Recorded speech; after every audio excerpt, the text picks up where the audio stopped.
एक गांव में मोतीलाल सेठ और उसकी पत्नी कोमल रहते थे। मोतीलाल एक व्यापारी था और उसके पैसों की कोई कमी नहीं थी। वो रोज़ सुबह बाजार चला जाता और शाम को वापस घर लौटता। एक दिन रोज़ाना की तरह मोतीलाल बाजार से शाम को घर लौट रहा था।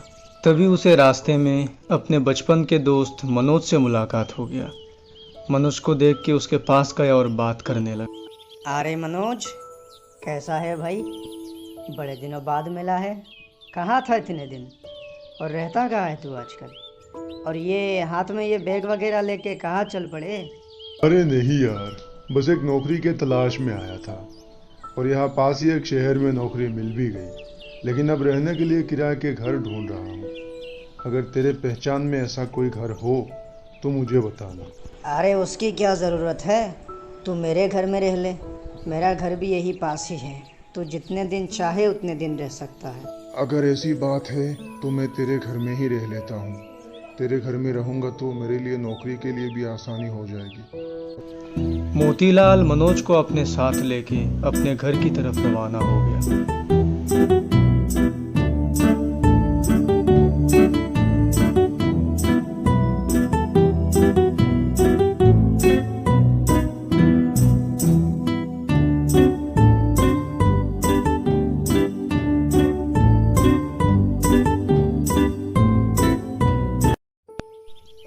अरे कोमल, कहाँ हो तुम? जल्दी से बाहर आओ। बाहर आके देखो मैं अपने साथ किसको लाया हूँ। मोतीलाल ने अपनी पत्नी कोमल को बुलाने के बाद कोमल घर से बाहर आई और मोतीलाल से पूछने लगी। अजय, क्या हुआ? क्यों इतना बुला रहे हो? और ये कौन है? पहले तो कभी नहीं देखा इन्हें। ये मेरा बचपन का दोस्त मनोज है। ये यहाँ नौकरी के लिए आया था और अभी किराए के घर ढूंढ रहा है, इसलिए मैं इसको अपने साथ लेके आया हूँ। अब ये कुछ दिनों तक हमारे साथ ही रहेगा। हाँ हाँ भाभी जी, मैं और मोतीलाल दोनों बचपन से दोस्त हैं और फिर बड़े होने के बाद दोनों अलग अलग हो गए और आज ही देखिए ना, मुझे मोतीलाल से मुलाकात हो गया। अरे ये तो बहुत अच्छी बात है। आप हमारे साथ रहिए और आराम से नौकरी कीजिए। आप जितने दिन चाहते हैं उतने दिन आराम से रह सकते हैं। ये कहने के बाद तीनों घर के अंदर जाने लगे।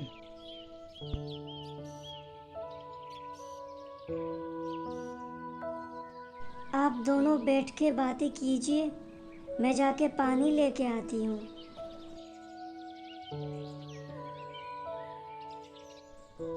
कोमल पानी लेने चली जाती है। इधर मोतीलाल और मनोज दोनों सोफे पे बैठ के पुरानी बातें करने लगते हैं। उन्होंने बचपन में बिताए हुए दिनों को याद करके खुश होने लगते हैं। तभी मनोज मोतीलाल से कहता है। अरे भाई मोतीलाल, मैं बहुत थक गया हूँ यार। पूरे दिन भागा दौड़ी करके बहुत थकान महसूस हो रहा है। मुझे रहने के लिए कौन सा कमरा देने वाला है? जल्दी से दे दे भाई, मैं ज़रा आराम करना चाहता हूँ। मनोज के इतना कहते ही मोतीलाल और कोमल मनोज को उसके कमरा दिखाने ले चलते हैं। यही तेरा कमरा है और आज से तू यही सोएगा। अभी अच्छे से सो जा और आराम कर। ठीक है भाई, तुम दोनों का बहुत शुक्रिया।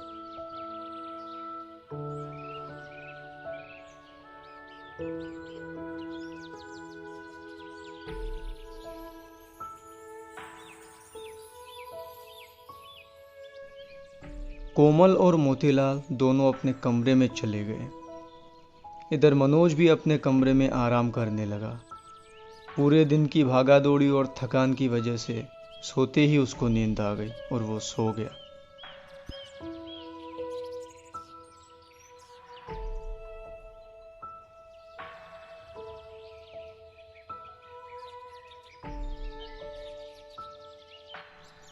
मनोज को उसके कमरा दिखाने के बाद कोमल और मोतीलाल अपने कमरे में चले आए और टेबल में रखा हुआ जग में से पानी पिया और दोनों सोने के लिए अपने बिस्तर की ओर चल पड़े।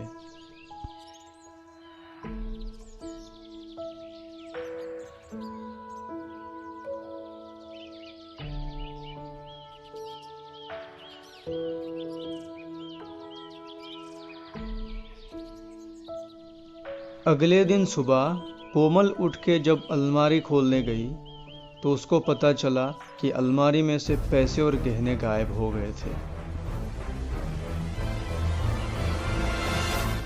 अरे उठिए, देखिए क्या हो गया। अलमारी में से सारे गहने और पैसे चोरी हो गए हैं। जल्दी से उठिए। क्या क्या कह रही हो तुम? सारे पैसे चोरी हो गई है? हाँ, मैं जब सुबह उठ के अलमारी खोलने गई तो सारा सामान बिखरे पड़े थे, और जब मैंने पैसे और गहने पर ध्यान दिया तो वो भी गायब थे। उन दोनों की शोर सुनने के बाद मनोज भी अपने कमरे से आता है और पूछने लगता है। अरे क्या हुआ भाई, बड़े परेशान लग रहे हो। सुबह सुबह इतना परेशान क्यों हो, क्या हुआ? अरे मत पूछ यार, बहुत बड़ी गड़बड़ हो गई है। किसी ने अलमारी में से पैसे और गहने चोरी कर लिए। सुबह तेरी भाभी जब अलमारी खोलने गई तब उसको पता चला। क्या? ऐसा कैसे हो सकता है? कौन कर सकता है ऐसी चोरी? अच्छा ठीक है, तुम दोनों परेशान मत हो। हम तीनों उस चोर के बारे में पता लगाने की कोशिश करेंगे और फिर उसे जेल भेज देंगे। इतना समझाने के बाद मनोज अपने कमरे में जाने लगता है और कुछ देर बाद फिर। यार मनोज, उस चोर के बारे में तो कुछ पता नहीं चला। मुझे डर है कि वो फिर से चोरी करने ना आ जाए। अरे भाई तू चिंता मत कर, हम जल्दी ही उसके बारे में पता लगा लेंगे। और मुझे भी लगता है कि वो फिर से चोरी करने आ सकता है, इसलिए हमें ध्यान से रहना पड़ेगा। चोर को कैसे पकड़ा जाए इस बारे में बात करने के बाद रात को तीनों अपने अपने कमरे में वापस सोने के लिए चले जाते हैं। मनोज जाके अपने कमरे में सो जाता है और मोतीलाल और कोमल दोनों अपने कमरे में चले जाते हैं और टेबल में रखा हुआ जग में से पानी पीते और फिर से सोने के लिए चले जाते हैं।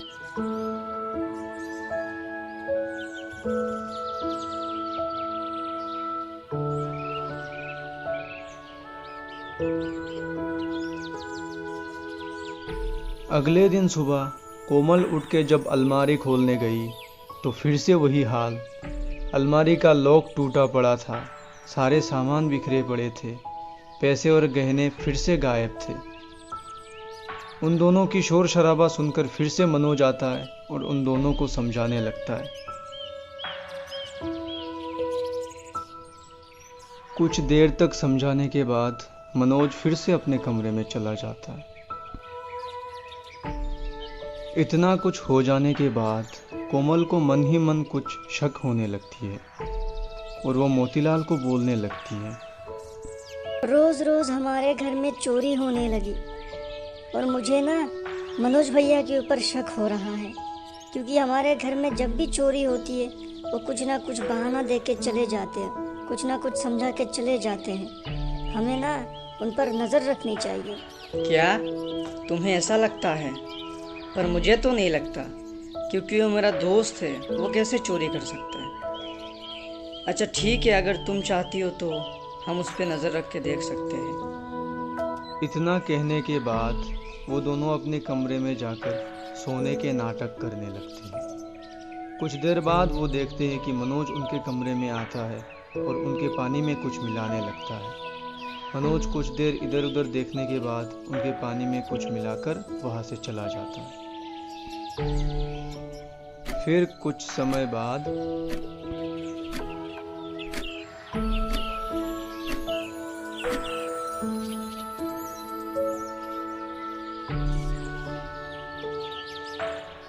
अरे कहाँ रह गए, जल्दी से आओ और काम खत्म करो। तभी वो देखते हैं कि मनोज अपने साथ किसी को लेके उनके कमरे में उनके अलमारी की ओर जा रहा है। फिर उनको ये समझना बाकी नहीं रह गया था कि मनोज ही उनके पानी में नींद की दवाई मिलाता था और रात को चोरी करता था।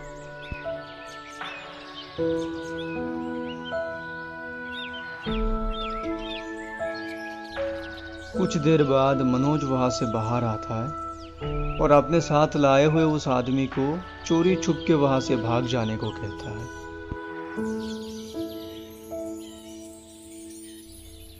वो आदमी भी मौका देखते ही हाथ में पैसे और गहनों के थैली लेकर भाग जाता है। इधर मनोज भी अपना काम ख़त्म करके वहाँ से निकलने की कोशिश करता है। तभी उसे पीछे से आवाज़ आती है। वो पलटकर देखता है तो पीछे मोतीलाल खड़ा था। मनोज, तो अब तक तू हमारे घर में चोरी कर रहा था, धोखेबाज। अगर तुझे पैसे चाहिए तो तू मुझसे मांग लेता, मैं तुझे खुशी खुशी दे देता। चोरी करने की क्या ज़रूरत थी? तो तुझे पता चल ही गया, हाँ? हाँ, पता चला। मैंने तुझे अपना दोस्त माना। तेरी मुसीबत के समय तुझे रहने के लिए अपने घर में जगह दी और तूने उसी घर में चोरी कर ली। क्यों किया तूने ऐसा? बोल, क्या तू इसी वजह से आया था मेरे घर? हाँ? हाँ, मैं इसी वजह से आया था। तेरे घर में चोरी करने के लिए नौकरी का झूठा मूठा बहाना बनाकर तेरे घर में आया था, ताकि तू मुझे अपने घर में रहने दे और मैं आराम से चोरी कर सकूं। तुम लोग जब सोते थे ना, तो तुम्हारे पानी में मैं नींद की दवाई मिला देता था। फिर तुम लोगों के सो जाने के बाद मैं आराम से चोरी करता था। गलती कर दी तूने, हमें धोखा देकर हमारे घर में चोरी करके। तुझे मैं छोड़ूंगा नहीं, तू बच के कहीं नहीं जा पाएगा। मैं अभी पुलिस को कॉल करता हूँ, तुझे मैं जेल भिजवा दूंगा। ये कह के मोतीलाल अपने जेब से मोबाइल निकालने की कोशिश करता है। तभी तू ऐसा नहीं करेगा। अगर तूने पुलिस को कॉल किया तो मैं तुझे गोली मार दूंगा। अगर तुझे अपनी जान प्यारी है तो चुपचाप रह और मुझे यहाँ से आराम से निकलने दे, वरना मैं तुझे मार दूंगा। तभी कोमल अपने पास में रखा हुआ डंडा उठाती है और मनोज के सर पर जोर से मारती है। मनोज नीचे गिर पड़ता है और अगले दिन सुबह, मेरे धोखेबाज दोस्त, अब तू कहाँ जाएगा? थोड़ी देर बाद पुलिस आएगी और तुझे पकड़ के ले जाएगी। इतना कहने के बाद मोतीलाल पुलिस को कॉल करने लगता है और कुछ देर बाद पुलिस वहां पे आ भी जाती है। तो तू है वो धोखेबाज जिसने अपने ही दोस्त के घर में चोरी की। इसीलिए बोलते हैं, किसी पर भी भरोसा करने से पहले सोच समझकर करना चाहिए। हाँ सर, आपने सही कहा, आगे से ध्यान रखूंगा। इंस्पेक्टर मनोज को अरेस्ट करके अपने साथ लेके चला जाता है। इसीलिए कहते हैं ना, बुराई की हमेशा अंत होती है। अगर हमारे वीडियो आपको पसंद आती है तो वीडियो को लाइक, शेयर और चैनल को सब्सक्राइब करके घंटी बजा देना।